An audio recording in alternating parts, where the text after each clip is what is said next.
ene mechile mi ne mi ka fon mi gbon mi ma fon kere ya ogbo koro mi ton ka cheyin me tokan kweso ko eriyan kan to wa bo akronza gba de bokule wa bo dueji mi fon do yo mi do ado bo do kuropo lena dossier do to itome e ka se ko ma do wa to me dokun na o ese hun e blodeji le e je ka gbo e oni ayin dagbe nu me do eno ko do famu boari kele kon tuwe jiwa closer we bla fon do yo mi akom la ti saboko gangan boko soboko sunboko o no cheto boko no to me akwe gbe se do lo sunbo to so tara pe so kame lo ra kon tuwe jiwa closer we bla o e fon do yi ene ba kuno zangwe bla e ka be ti tu tejiwe closer mo koton kade bo mi ndi afogmoji bo mo dagbe bo fifa ti bo ku igba so ite e wa fagbasa mi bo lu mo yin bo e mo yin bo kike ologoro je gbe ku to gbenu ko mo jadi sipa mi o ko mo ledo lo no ifo mo ti o ti ton ere bo mi ado ye o tebe ye o je tebe lo akronza gbagbe ton ye o je tebe bo mi na pon nu e na e ede ene mi aji val ti sabuko gangan buko so buko sun buko to abi ko bi nji val buko ro to ma ya wegbe wo ko ro cheun akravun atra o le gba si nji val ye me bi fu bora kuma kan gbengbe kan ku gbere ala budo ba kan ko na ko kan budo gbere ko me minite closer brown weje fondo yo mi se ye mo ito lo ti so sa pe to mi se ere mi a pe bo ko legba dandan pe legba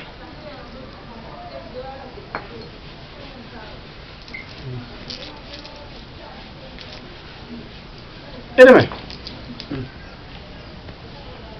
mi bi o pe feto me feto me ko sura na pe de mi ma to nji ba pon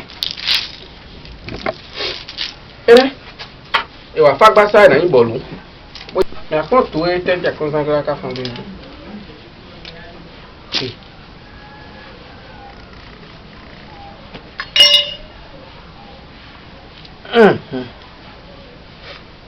ere bo mi no yoro do lete akla lete kayin to ajiba gbede fún bó sọ́kọ́ ẹ̀bùn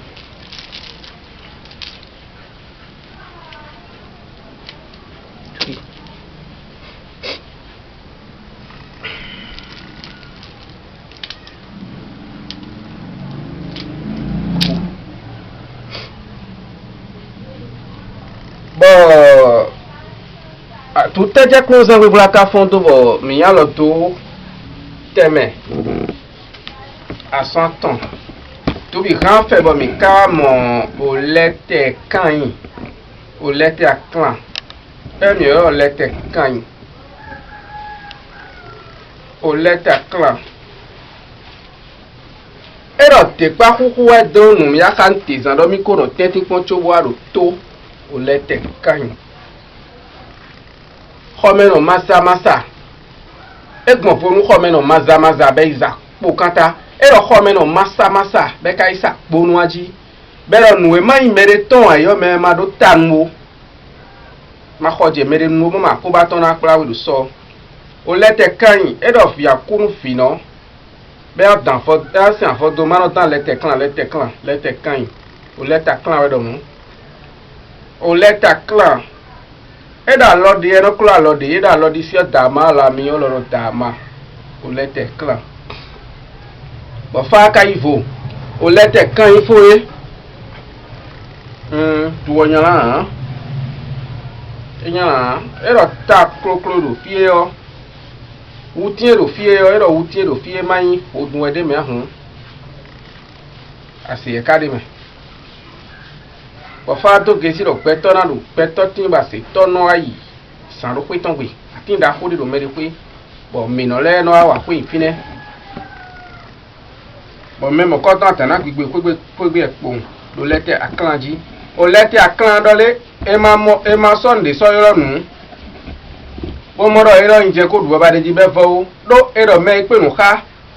Peso me do o nu jo lo ji be moro mi je mo bo ko fo e me ne me atutu e ve un le na jo me do die. Do o he me de mo fine. Fire ka to gesi ton tri nu yo po fu boro na tri tonu no mi tore do hore mi tore do hore o mi ase me ko je nu konu mi lo fi de do hore hu mi ni se mai mo an mi na wa yan la lo me lu so lo lete aklanji o lete aklan e do tade ma no hu ga me ho da gbasa bo fa do gesi do mi na ko ku to de ku to ko ko de ru ko do mi to bo mi a ko de itan mi a ko de nu ku to le e me de do amonu ku to me ko to e kana bi yo inboxment ta che me to kan pe an fo bo de ni kanji do o lete aklanji o lete aklan fo mi no yin sozo si ason lo no ko maison o to ho su de ka bi o ko me bo do pe to si gla me bo e ko mo to ho su ne no do de ko sia bo to ho su ko ne on ko to e kan se to bo me mo ko to na mo fibo me do to ho su si problem mo le e kana bi investment ta che me to kan mi adi de ni kanji to bi ado mo che me to do o lete aklanji lete aklan ka do ai tun gba si hun de na wa bo me na so ai tun gba meton kafla bo sadu be la re sanu me de vo ko mo ko to na wa aklo se me gba ye me mi ni pon ai tun gba bo yon ho mai mo mi na ho ai tun gba bo o na wa sin lo so do o lete aklanji ai tun gba ko ro fi do no sanu me to kun gbo do nu ko to e o leta clan e ka hen across san gbogbo na hen pe do pede no kuma mo che me de gbe me da so me we a we gbe da su pa si gbogbo me we a e na mo ro pe ka asuna tritona si ka bi asi na tritona su fi pe bi na triton noton ai ka je mi ka hen bodo na do pe kaji o gbe kaka do me do fa bo fa do ndo ni be gbe lile yi ni yabo ile faton o pe kare pe kakara digma ko kege atin we na blado da close bla ye me bi ku ina gba ko blado de mana close bla me o pe kai do ho ito me ko su la dipo kanu totan po ipaburo epo je kan ko de ko kan ton o pe ka o ke ji bo no kito to ka ko bro me o fire re ni cho me de da ko tono wu e cho me de fa mi ta unu close bla e o me o pe kare e da sa ko to le bia kan gan o pe ka pe do e kare ka ko to aka sisi we a e o to sin bo fi no le e yonu mi ayin de pe gbe ya fi no de donu mi do ji fi no de do mi do ji mi ni e kun yan mi o hun mi se ko do de bi nje ya fun o mi na bio soja ke me ba do pe ri bo me ipule lo ina se donc c'est la consultation hebdomadaire de la semaine du lundi de ce lundi. Le signe qui est sorti que nous appelons l'état clan.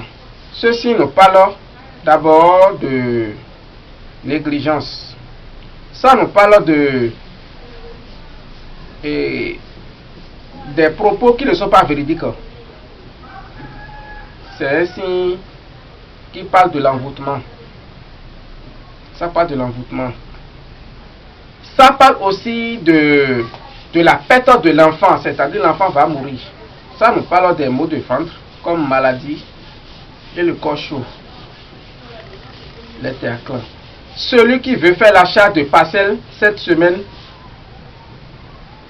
que la personne prenne la patience et prenne ça la semaine prochaine, sous prétexte que le vendeur ou bien le démarcheur de la parcelle n'est pas un homme concret.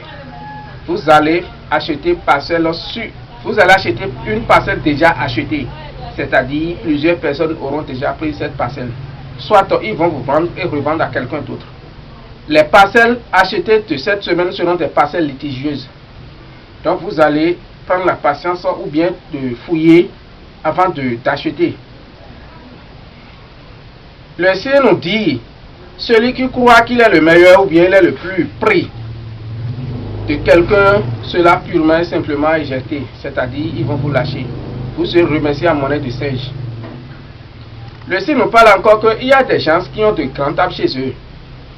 Il y a des gens qui ont de grands tables chez eux, mais c'est un lieu de rendez-vous pour les sorciers. C'est un lieu de rendez-vous pour les sorciers. Et cette semaine, seraient menacés par ceux-là ou bien et en tout cas, ils auront un peu de problème dans leur foyer. Tous ceux qui ont ces gens d'arbres chez eux, ils auront un peu de problème dans la semaine. Et nous allons aussi voir le fétiche Saturne appelé Sapata, qu'il faut considérer ici avec les jumeaux. Si nous prenons les terres à clan, nous allons dire, le fétiche qui est en train de nous ruiner sont des avortements que nous avons fait ou bien les fausses couches. Il y a qu'on appelle des jumeaux qui ont été avortés. Et ces jumeaux réclament maintenant la renaissance. Et il faut faire le rituel pour avoir la paix. Mais cette semaine, nous allons constater un peu de l'indiscipliné ou manque de vérité. Nous aurons des contradictions qui seront découvertes enfin. Nous aurons des contradictions qui seront découvertes enfin. Donc, pas de coup d'état ni de contradiction. Sinon, tout ce que vous allez faire sous le toit sera dévoilé sur le toit. Donc, pas de contradiction, pas des affaires louches à mêler. Le signe nous dit que si la main gauche cherche la feuille, que la main droite aussi cherche.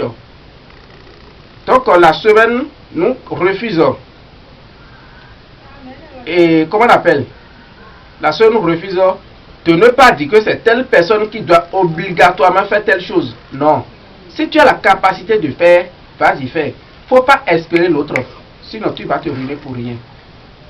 Et nous allons nous méfier de la famille. Et il faut constater qu'il y aura de l'indiscipliné. Dans la semaine, l'indiscipline va s'installer. Que ce soit dans le foyer ou le service. La femme serait indiscipline envers son mari. C'est vice versa. L'enfant aussi, en tout cas les employés, tout cette semaine demande de la patience, la vérité et comment on appelle, et l'enquête profonde, c'est-à-dire la curiosité, mais que ça ne soit pas trop, sinon ça va encore créer autre chose. Donc c'est un peu ce que nous allons dire dans la semaine. Les maux de ventre, hernie, les bas-ventre chez les femmes sont en cours. Le corps chaud, il sait aussi être dans la semaine. Donc, nous allons prendre soin de nous et éviter ce que nous pouvons éviter dans la semaine, c'est des maïs grillés sous le feu. Je dis maïs grillés sous le feu. Nous allons cesser de prendre, comment on appelle, les choses qui sont mises sous le cendre et préparées. Donc, les choses assaisonnées aussi, nous allons un peu éviter. Nous allons éviter la sauce de combo. Et aussi, ne cherchons pas trop d'intérêt, sinon nous allons tout perdre dans la semaine. Je vous remercie. Et je vous souhaite une agréable semaine. On se revoit la semaine prochaine. Salut.